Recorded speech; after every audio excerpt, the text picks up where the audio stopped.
Well, hello everybody and welcome back to the channel, and today we have my Battle Pass Season 22 proposal video. So as you may remember, I have done one of these previously, which was for Season 13 because Season 12 was awful. And obviously I took a year's break from the game and obviously came back about 3 months ago. And of course, we can all agree that the Battle Passes are still awful. So once again, I am going to be doing my magic to try to fix this as best I can. So before we go any further, any images you see in this video are not owned by me, other than the logo on the right hand side, because that is mine. And the Battle Pass's name is, well, a fresh start, because I think these Battle Passes need to change. So what is the theme of my Battle Pass suggestion? A fresh start. This is a Battle Pass proposal intended to fix the issues of the previous Battle Passes. Copy-paste, laziness, only 2 vehicles, if we don't count the vehicle box, that is. And most importantly, stop giving out free boats. I'm sick of seeing free boats. And, well, the vehicles on the right are not what I'm proposing. These are just unique vehicles that could have been selected. And, well, we have the XP77 there, and the Westland Welkin, which I'm very well aware is in the files of the game right now. But they just don't want to give us the Welkin, apparently. But still. So what would the decals and decorations be? So I've gone with sort of like a fresh start, like a Hawaiian sort of like vibe is what I'm thinking. Like, you know, the snail going on holiday, that's why the Ozzy Osbourne snail's down here. I want it to be, obviously I'm not a graphic designer, so I didn't obviously do anything in that regard. But what I'm thinking is something like a snail on holiday or on with a suitcase, like he's moving house for a fresh start. And that's exactly what I think needs to happen with these Battle Pass challenges, and just the Battle Pass in general. Because they're boring. They're not creative. People are spending money on these things just to get what is essentially a copy-paste. And I'm sorry, but that's just not good enough. If you're spending 2,000 or even 2,500 GE, that's a lot, and it can be a lot to someone who obviously may not have a lot of money in the world right now, because obviously the world is not exactly getting any better. I mean, look at the cost of living crisis in the UK is all I'll say. But my point is that I think a fresh start, like a fresh, clean slate with new changes to the Battle Pass could make a huge difference. And, well, before we go any further, RIP Ozzy Osbourne, you as a legend. But yeah, what I was thinking was like sunglasses. That's why I've scribbled over the purple as best I can. Obviously, I've not done it perfectly because for some reason, I don't have Creator on my computer anymore, so I just did it in Paint because I couldn't be bothered.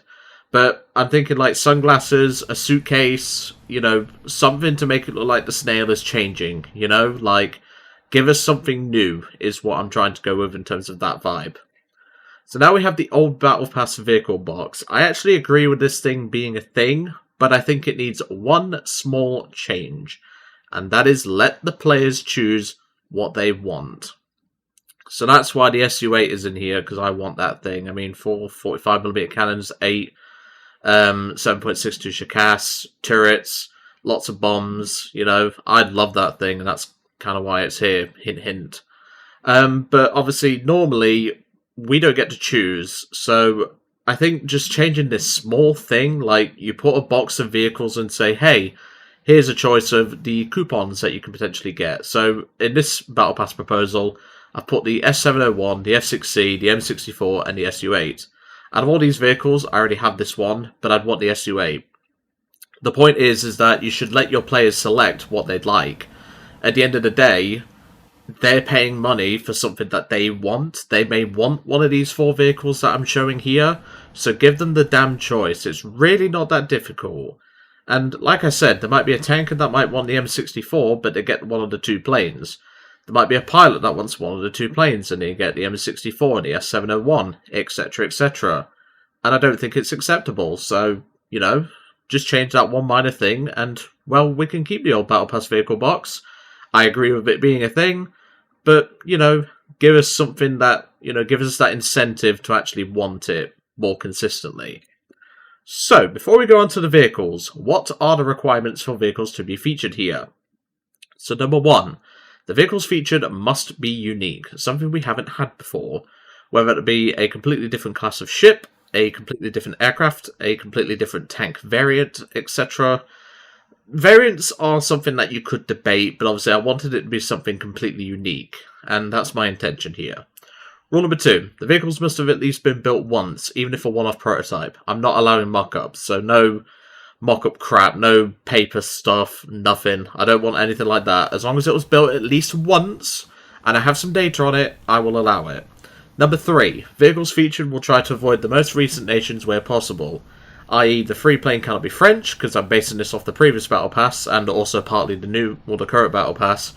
Boats must not be Italian, tank must not be Chinese, etc. This is to ensure the new Battle Pass I'm proposing here is as unique as possible, and brings back what we have wanted for ages from the Battle Passes: unique vehicles, more than 2, and a fun theme. Extra note, because I know someone might be curious about that, the Warbonds vehicles are not included in these rules. So, I have had to make a change to the ship that was originally in my proposal. This is because we already had the class of ship in the game. I'm not a naval player, so I didn't fully know. I double checked my work before I started to do the video, and I realised it, and then had to do a quick change. But don't worry, it's still a ship that, has some history behind it, and actually has a little fun fact. So, let's move on to the naval vehicle suggestion, and that is HMS Skate, which I'm proposing at a battle rating of 3.3 and a rank of 2. Now, I've left the ship class and displacement, armament, complement, aka the crew, and of course the speed. Now, there is a small typo in the 41.1 knots bit. That should be a bracket, but I'll be honest, I couldn't be bothered to change it.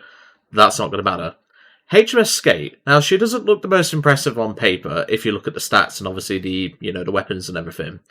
But this was actually the oldest serving destroyer that we had in the Royal Navy at the time, making her nearly 30 years old before she was retired from service. Plus, given I couldn't use the HMS Campbelltown, which is the original one I wanted to use because I forgot the Town class is in War Thunder, the R class is not. Now, the R class, from what I saw, well, this specific ship, she had a update in 1940 to 1941. I couldn't find anything based off of its armament there, so I just went with what it was originally armed with from what I've been able to find. So, of course, she's an R-class destroyer at 975 long tons. Her armament is 3 4-inch guns, 1 40mm pom-pom anti-aircraft gun, and 4 21-inch torpedo tubes, 2 per mount. She has 82 crew and a top speed of 36 miles per hour or 41.1 knots.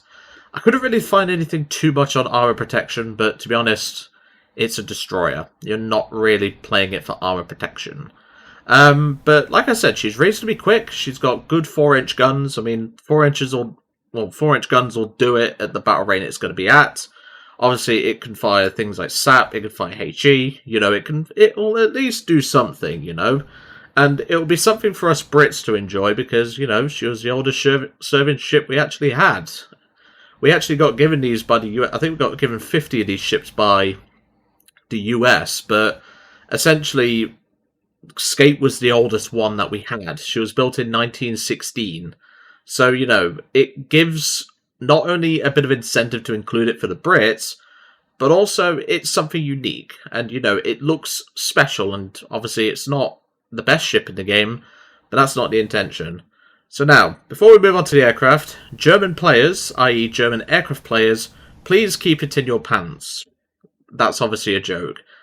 For my aircraft suggestion, which will be the free aircraft, that's why it's up there in brackets, we have the ME-309, a battle rating 4.3 to 4.7 proposal at rank 3. Obviously, its performance is really good on paper, but it does have a few things bad about it, but we'll talk about that.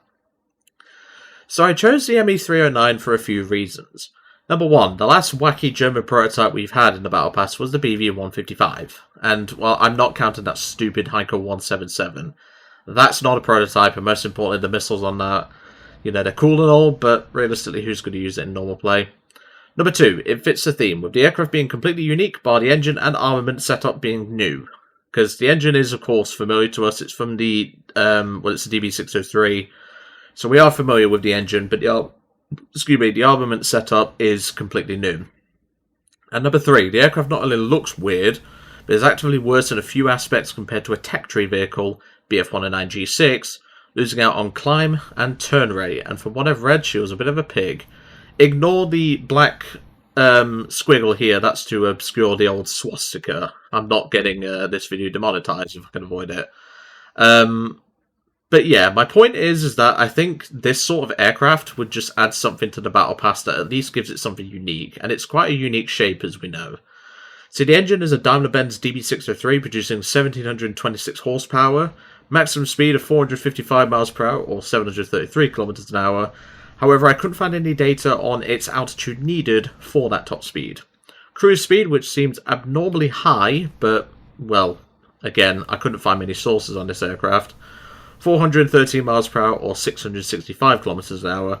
Service ceiling of 39,000 feet. Rate of climb, I've had to estimate at 2,624 feet a minute. Obviously, that will vary. I don't think it's exactly that. But I couldn't find a source on its climb rate. I could only find a source on its time getting to 10,000 meters, which it took around about 10 minutes. So, yeah, I've just had to do an estimate, so I do apologize for that. Then, of course, I've left the wing loading and power mass. And of course the guns, two 20mm MG151s, four 30mm MG131 machine guns, and one 30mm MK108 cannon. This thing is packing some severe firepower, but it trades that for its, shall we say, heaviness. It is quite a heavy aircraft, and it does make up in that regard. It obviously has a pretty good engine, and obviously it does have a really good high speed, but its climb rate is much to be desired for a German aircraft, and its turn rate, from what I've read in the data anyway, she's a bit of a pig, so, and most of that's down to the heavy armament, but, you know, she's a bit of a pig, and, well, she also looks weird. I mean, the shape of it just, like, screams a bit of 262. I don't know if it's just me that can see that. Like, the cockpit design, the tail shape and stuff like that, obviously the tail under 262 is slightly different, but this top part especially just screams 262 to me. And it kind of shows how it was, you know, because this was built in 1942. It sort of just shows, like, how their designs were advancing as time went on. But that's my free aircraft suggestion for this Battle Pass. And now we can move on to the ground vehicle suggestion, which will be the top reward, which is the Object 770, rank 5, battle rating at 8.3 or 8.7, probably 8.7 to be honest. It's probably going to be better there for more balancing purposes. So why the Object 770? Well, number one, it's unique. The only non-unique aspects are the gun, because it's the same gun as the 279, and the coaxial 14.5 machine gun on board. Now, if the shape and the turret looks a little bit familiar, it is based off the likeness of the T10M, with hydropneumatic suspension being added. Number two, it's a vehicle that I must admit I didn't know about before beginning my research for this video. And, well, another thing is, of course, in point number 4, but I'll read that in a second. It's a vehicle that's been asked for before, and it's something still very unique that is around today in Kubinka. It is still in Kubinka, and it's still there to this day. And number 4, it's a good way to honour one of the last Soviet heavy tanks, because obviously after this they just stopped making heavy tanks, because, well, heavy tanks were kind of pointless. With armour-piercing discarding Sabo becoming a real thing, and obviously fin stabilized eventually becoming a thing, this thing would have been absolutely ripped apart by modern shells. Obviously, on the right-hand side, I've left all the data that you could ask for on the vehicle itself. But it's unique, as I said. It is based off the likeness of the T10M. But, of course, it is something that is completely different from that. And, of course, it does have very good armor against conventional rounds, which it still may meet occasionally. But, obviously, if it gets into a 9.7 game, its armor won't be as effective. And, of course, as you'll notice on that frontal slope, it doesn't have the pike nose. But to be honest, the slopage is actually pretty incredible on that front plate anyway. As you can see on the right hand side, I've left the armor, dimensions, crew, armament, things like that. But the main thing we want to focus on is, of course, the 2-plane stabilizer, the 18-round ready rack with assisted loading. If you wanted to know how many shells this thing carried, I believe it was 35. I forgot to write that down.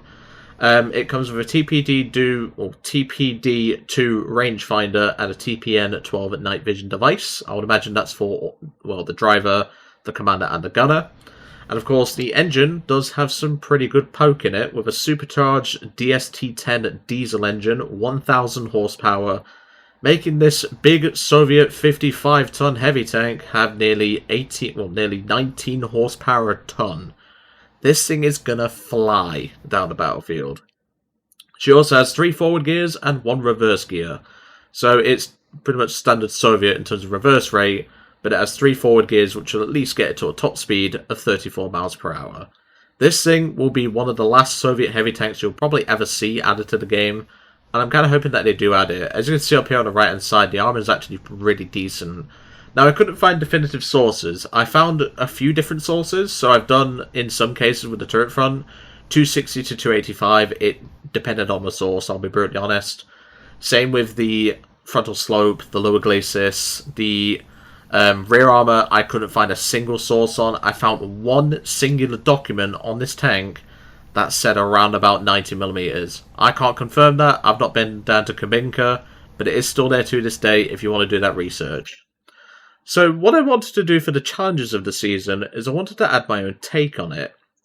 You'll also notice that I've added back in the 2.7 and above. So what that means is us veteran players who have a crap ton of old vehicles that we don't get to use can use them for Battle Pass challenges. So for example, if you wanted to do the destroy 150 player vehicles in a Martlet, you could. If you wanted to do it in, let's say, the Matilda Mark II with the Russian 76 in it, you could do that if you have it. The whole point of this is I want to have more flexibility for the people who obviously have these vehicles. And the problem is with the modern Battle Pass system today, you use those vehicles to do one daily and that's it. At least with this proposal, you at least have the chance of getting those vehicles out a bit more and maybe, you know, falling back in love with a vehicle that you used to like. So, of course, some of these missions may seem a bit odd on paper, but these are my own take. I wanted to add a bit more of a twist, like, to say, a fresh start for the Battle Pass challenges. Obviously, not all of them are new. There are some recycled ones because I couldn't really decide on all of them being unique. But I have kept a few that some people liked and added my own that at least worked, you know, for an extent. So the main ones we're going to look at is something new, help repair 10 allied vehicles, 2.7 and above. A nice break, destroy 10 enemy bombers using an interceptor/air defense aircraft. I know Sid Cogden's going to kill me for that one, but too bad. Safer skies for all, destroy 10 SBA units, no more sinking feeling, destroy 3 naval vessels without losing your own 5 times. Pretty easy to do. If I can even do it, you can do it. Receive 25 mission score. Kind of kept that one because it makes sense. I have changed the big gun fun one. I originally had it at 150mm, but then I thought, why not we try putting it to more than 128? The reason for that is because that way you can use, if you have it at the time, you can use the Object 770 for that mission. Same with the next one, Old and Bold Strategies. Destroy 50 player vehicles using a heavy tank. And then I've added in some other ones which most of us seem to like. Score 10,000 mission score in all 3 game modes.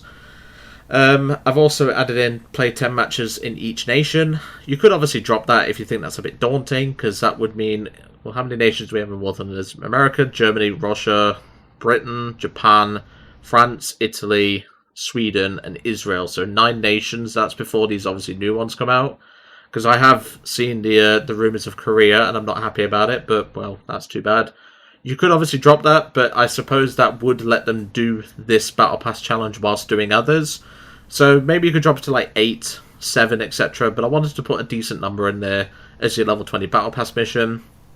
And then the rest of it is pretty normal, apart from improving further, which is destroy more than 5 player vehicles within a match 10 times. Pretty easy to do in Tank RB. You could even do it in Air RB if you want. And, you know, there's a lot of choice there, and that's my intention with this, is I wanted to add my own twist to it. So what are the warbands for this season? Not much to really go over here because I couldn't really decide on warbands vehicles, so I just chucked together a few that, you know, are interesting and cool. Obviously, if you've seen my video recently on the T14, it is still a pretty decent tank. But of course, it does have its weaknesses, but it is still a pretty good tank to obviously get you started at grinding USA. The ships, don't ask me about them, I don't have a monkeys about them. The Avenger's fun, and recently got a buff with some HVARs, which is pretty funny, so it can even pop some more stuff in Ground RB. The Spitfire, perfectly acceptable to get you started in Italy, and then the SMK I just chucked in for memes, because, well, we already have a big Soviet tank in this battle pass, so why not have another Soviet battle tank, which, you know, it's a land ship with 2 guns. What's not to love? Other bits and bobs. Obviously, this is just for, like, you know, putting camouflages and stuff like that. The unique title, I couldn't really decide on anything, so if you have any ideas in the comments, do let me know. Snail's New Beginning, which I think is a it's a nice name, but I think it could definitely be improved. But I couldn't really think of anything. But as you can see here, we've got a few different skins for the various vehicles involved. So the green, olive drab sort of colour of the Object 770 I think would suit it perfectly fine. However, I think a special decal to honour Kubinka could be placed on the tank. Not sure where you'd put it, and I'm not sure what you would put on it in terms of a decal for Kubinka, but that could be a nice idea. Now, before anyone barks at me in the comments, I do know that the ME309 one there is a model, which I'm referencing the text part there, but that skin looks pretty min, and it looks like a BF19 G2, which, if you know me, I love my G2s. Ignore the scribble, that's to get rid of the swastika. Then I found this really nice skin for HMS Skate. Looks very decent and a nice colouring scheme. Could even be nice for the vehicle's unlockable camo in the Battle Pass, because obviously all the vehicles tend to have a unique unlockable skin. And well, that looks pretty nice and presentable. I mean, it's got the white parts on the front, it's got the grey in the middle. It looks pretty nice, and you know, it adds a bit more flair to the ship, which I think could make it look a lot better. And then I'm going to admit, this one's from ChatGPT, because I could not find anything that, you know, would reference what I was looking for. But what I was thinking was the snail could do something like a soldier having a nice relaxation, just ready to know that this is a fresh beginning for the Battle Pass. I literally couldn't find anything on Google. The only thing I could was a couple of soldiers holding guns, and well, that's not really what a soldier should be doing if they're having a break. So I just said to ChatGPT, hey, just chop me together something, and that's what it came out with, and well, it'll do. It's all I needed it for. But yeah.